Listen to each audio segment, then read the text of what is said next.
Hi, my name is Matt Downing with SLCT. Here's what's happening in Sterling and Lancaster. The Lancaster Board of Selectmen have instated a no dog policy in town buildings. This means that dogs are no longer allowed inside town owned buildings such as the town hall or the community center. Learn to play pickleball at the Lancaster Community Center. Pickleball is a sport that combines tennis, badminton, and ping pong and is a low impact sport for any age. For more information on when lessons are taking place, call the center at 978 368 4355. The United Way of Tri County is running their Summer Stretch program and is seeking donations. The Summer Stretch is a time in the year when demand for food is high but donations are low, and any donation has 4 times the impact. For more information on how to donate, visit www.uwotc.org/summer. I'm Lex Thomas, editor of Sterling Meeting House News. I'm very pleased to be here today with the town administrator from Lancaster. This is Mr. Orlando Pacheco. Orlando, welcome. Thank you. Thank you for taking the time Oh, to my speak pleasure. with me. Now, just like Sterling has a brand new town administrator, although I know that you have a background here working in Lancaster, but still this is a new position for you. It So, is. first question, how's it going? It's going great. I think having some history with the town has made the transition a little bit easier, and on a lot of issues, just picking up right where things left off. So it's been nice. Now, in terms of picking up where things have left off, what are some of the issues that you find there's continuity? Well, I think from a traffic standpoint, dealing with the intersections at 70 and 117. And I was, fortunate that we got to do 5 corners. We got that completed for the most part before I left previously, so that was good. Street lights, a lot of those issues were already done, and it's just kind of an ongoing thing. On the financial side, things are great. The budget deficit is no longer there. I think I just need a little bit of time to wrap my head around it and look at the budget and kind of get a feel for where the numbers were going and how to redirect them. And so Lancaster does now have a budget surplus that we will formally have to adopt at October's town meeting. And then just trying to, maintain a lot of the essential services and keep things moving forward. Now, are there any new issues, new things that have cropped up in your hiatus here? You were in Haverhill, is that correct? I was in Haverhill, where I was running the energy procurement and facilities divisions. So being here is it's actually a nice change of pace.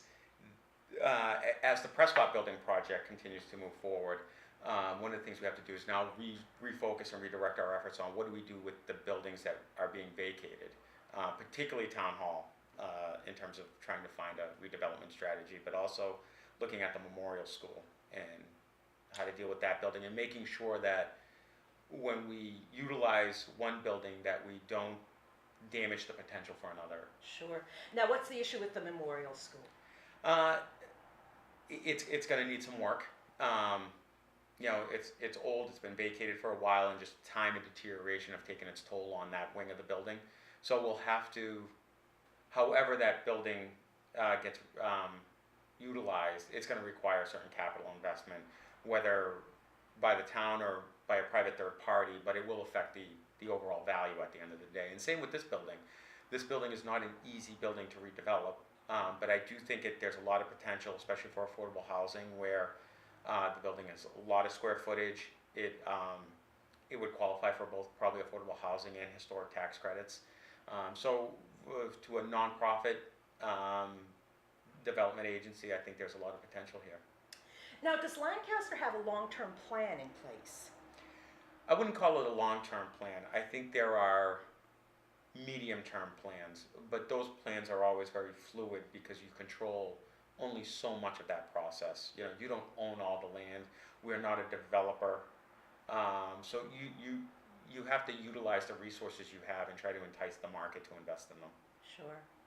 Now, what are some of your goals for your tenure here? I think the big one for me would be some creation of affordable housing here. I think if you look at the town's demographic, it's aging. and people need affordable places to downsize. And so I think we have a very unique opportunity here in the fact that we own some buildings and we own some land within the town. Will we get to the 10% affordable housing threshold? Not sure. It certainly won't be through lack of effort, but I think we have to kick that discussion up into high gear. I would like to see more commercial development in North Lancaster. I think that's everybody's goal. I caution that by saying my loyalty has to be to the town and its residents and not necessarily the landowners or the developers. And so I'm going to do, at the end of the day, what's in that long-term best interest. In order for us, our goal should be to help try to facilitate whatever we can in North Lancaster, but not expose the taxpayers to any risk. Now, when you talk about commercial development, are you talking about retail? Are you talking about manufacturing? I think we're talking about mixed use. So we're talking about retail, manufacturing, light office with a mix of residential. Almost making it more of a community. Sure. Now, also, when you talk about the different or the changing demographic, I think that's something that we see that in Sterling as well. Yeah, I think a lot of Central Mass, you actually see that it's aging, and people are, especially in the city, more so in the cities, you're seeing a younger demographic, but outside of the city, you're really not. And so, how do you entice, a younger generation to come in, while at the same time not booting people out of the community due to lack of affordability? Sure. So those are things that need to happen. I think we also need to focus on infrastructure a little bit, roads and sidewalks. We're pursuing culverts, a culvert replacement plan at some point. We have some in particular that we're looking at now. For the most part, the infrastructure is in good shape, so it's a matter of maintaining it. Are people coming into Lancaster? Are people leaving it? Or is it just a it's staying population pretty that's flat. changing? Right. It's staying pretty flat, but it's aging.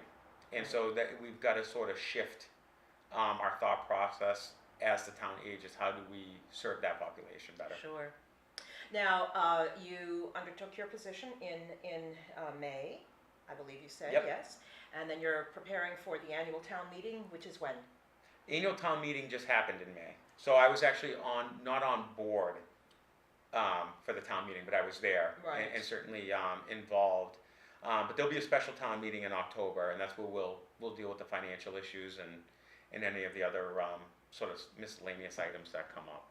Well, I'm going to look forward to speaking with you as that comes closer. Yes, absolutely. Thank you so much, Orlando, for taking the time to Oh, speak my with pleasure. me. Good luck and welcome back. Thank you. Good to see you. Thank you. Good to see you, You too. too. There will be a big truck extravaganza on the Lancaster Town Common July 29th from 11 a.m. to 2 p.m.